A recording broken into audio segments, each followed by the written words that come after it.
I'm going to do a video on how to wet felt a pair of Mukluk-Liners, and I want to, it's a technique just using raw wool and agitating the raw wool with water and natural soap. And the agitation with the warm water, everybody knows that when you have a wool sweater and you wash it in hot water, what happens to the sweater? It shrinks.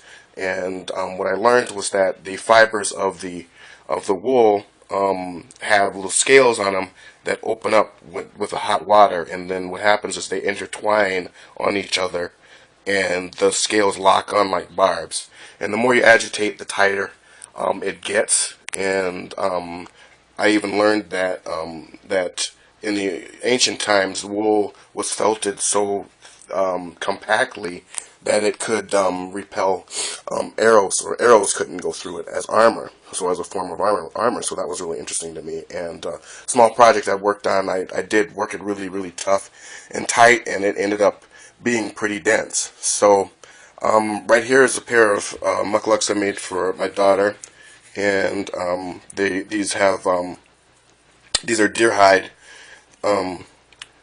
hide bottoms with the vamp, and then canvas tops with rabbit fur pom poms. And this is store-bought leather. I didn't tan these myself. Unfortunately, I don't have enough buckskin right now. At any rate, at the bottom I put some rubber, which is basically rubber shavings and barge cement mixed together, and I made a template and just put on layer after layer, and this creates a non-slip surface for use in the city. But traditionally they don't have rubber bottoms. In the city it becomes slick and your feet do get wet because of the slush. At any rate, these go inside of these. And so these wool liners go inside of the outer shell of the mukluk here, to aid in keeping your feet warm, warm and dry. Wool has a remarkable capacity for being extremely warm in extreme temperatures, but also if it gets wet through perspiration or whatever, it stays warm. So that's why wool it seems to be a superior material or fiber to use when you're trying to stay warm in winter survival. Here is my first pair of mukluks that I made a few years ago, and these are moose hide. And here is the liner that I made in class, and this fairly big liner. It's not as thick as hers, which is what I was shooting for, but it was a learning experience, and they do keep my feet warm.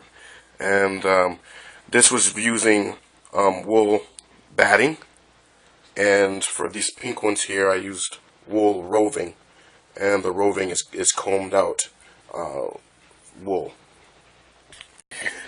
Here's the wool that we're going to use, and this is roving. It's already kind of twisted out. It's combed and nice and clean, but it's raw wool. You can get raw wool from farmers, and we got a number of sheep farmers in my area. I just haven't or made the time or the effort to go out and get any from them as a free resource. But most likely, if I were to get raw wool from a farmer, I'd have to comb it and clean it because it'd be dirty and it'd be full of dust and dirt and dung and hay and whatnot. But it'd be a free resource, and I probably could weigh pounds and pounds. But at any rate, I just went to a nearby yarn supply store and got this. This was about $30. I think I got a pound, about the whole thing. And it's more than enough for this project, so it's probably enough for a couple of projects. So, but this is the material we're going to use to make a pair of wet felted mukluk liners.